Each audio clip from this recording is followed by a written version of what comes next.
नमस्कार दोस्तों, good morning. कैसे हैं आप? उम्मीद करता हूँ आप बहुत बढ़िया होंगे।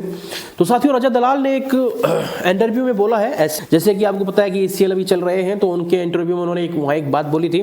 उनसे सवाल पूछा गया था कि आप खतरों के खिलाड़ी में जाना चाह रहे हैं या नहीं। तो खतरों के खिलाड़ी के लिए उन्होंने बोला है कि मेरे पास ऑफर आ चुका है, लेकिन मैंने ही मना कर दिया है। जी हाँ साथियों, रजत दलाल ने उस ऑफर को ठुकरा दिया है, और ठुकराने का एक ही कारण है साथियों, उन्होंने बताया कि कहीं ना कहीं मेरी जो तबीयत है वो थोड़ी सही नहीं है। और साथियों, जब से रजत के फ्रैक्चर हुआ है तब से कहीं ना कहीं उन्हें परेशानियों का सामना करना पड़ता है, और यही वजह है उन्होंने खतरों के खिलाड़ी को अभी मना कर दिया है। उन्होंने ये बोला है कि अगर हो सकता है तो मेरे पास दोबारा ऑफर आता है तो खतरों के खिलाड़ी सीजन नंबर 16 में वो जाना चाहेंगे। और मैं कहता हूं साथियों, अगर वो 16 में जाएंगे तो 100% वो जीत के भी आएंगे, क्योंकि देखा जाए रजत दलाल मानसिक एंड फिजिकली दोनों तरीके से ही प्रिपेयर्ड है बंदा।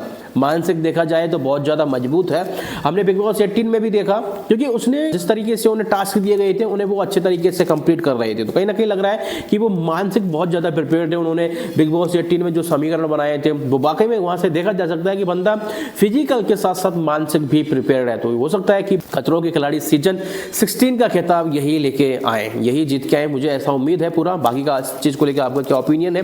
एंड सेकंड साथियों, अभी देखा जाए तो जर्मन शेफर्ड यानी ध्रुव राठी अभी कुछ ज्यादा ही कंट्रोवर्सी में चल रहे हैं। उन्होंने अभी आरोप और लगाए, दोबारा से नाम लिया है एल्विस भाई का और रजत भाई का, जो कहीं ना कहीं गलत है। एल्विस भाई का जिस तरीके से वो नाम उछाल रहा है और जिस तरीके से रजत के बारे में बोला है, तो कहीं ना कहीं जर्मन शेफर्ड अपनी औकात भूल रहा है, जो कि उसे ऐसा नहीं करना चाहिए। कहीं ना कहीं ये टिप्पणी करना भी गलत है। दूसरा अगर देखा जाए तो मशहूर कॉमेडियन कपिल शर्मा को भी उसने लपेट लिया है रशियन के मामले में। जिस तरीके से कपिल शर्मा कोई बात बोलते हैं कॉमेडी टाइप में, तो इस तरीके से वो लपेट लिया जाता है कि भाई इस तरीके से ये करना गलत। जो कहीं ना कहीं मेरे हिसाब से देखा जाए साथियों, जर्मन शेफर्ड बाहर रहता है और उसका जो टारगेट है ना, हमारे यूट्यूबर्स और कॉमेडियन है, ये बिल्कुल टारगेट बने हुए हैं, क्योंकि वो इंडिया में भले ही पैदा हुआ होगा लेकिन इंडिया का उसके अंदर कुछ भी नहीं बसा हुआ है। देखा जाए तो बाहर रह के सारे विदेशी कल्चर जिस तरीके से उसके अंदर आ रहे हैं, और यहाँ पर बस वो लेक्चर झाड़ता है और ब्रेन वॉश कर रहा है हम जैसे कुछ इंडियंस का, कि यार देखो ध्रुव राठी कितना अच्छा है, कितनी अच्छी तरीके से बातें कर रहा है इंडियन के बारे में,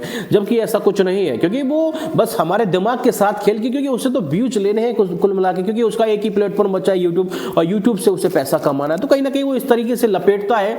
और अगर मैं इन लोगों के खिलाफ आऊंगा तो कहीं ना कहीं पूरी जनता मुझे सपोर्ट करेगी, क्योंकि जनता का ब्रेन वॉश कर रखा है। और मैं एक चीज कहना चाहूंगा साथियों, सोशल मीडिया पर जो ये ऑडियंस है ना, ये बहुत दोगले हैं, पता नहीं चलता कि कब लोग किधर करवट ले लेते हैं, और यही यहाँ हो रहा है। और कई लोग तो ऐसे हैं ध्रुव राठी को सपोर्ट कर रहे हैं, जो कि कहीं ना कहीं मेरे हिसाब से गलत है। ध्रुव राठी का यहाँ किसी प्रकार का कोई योगदान नहीं है। उसने देखा जाए तो मोदी जी के बारे में बहुत सारी अनर्गल बातें भी कर रखी हैं, जो कि मेरे हिसाब से कहीं ना कहीं गलत है। और अगर उसने ऐसी बातें की हैं तो उसके ऊपर धाराएं जरूर लगनी चाहिए। अगर देखा जाए तो FIR सबसे पहले उसके ऊपर ही ठोकनी चाहिए। और जर्मन शेफर्ड कहीं ना कहीं अपनी औकात भूल रहा है, जो कि कहीं ना कहीं उसके लिए भविष्य में गलत हो सकता है। बाकी का क्या ओपिनियन है? जिस तरीके से उसने एल्विस भाई, रजत भाई एंड कपिल शर्मा के बारे में जिस तरीके से टिप्पणी की है, आपका क्या कहना है जरूर बताइएगा।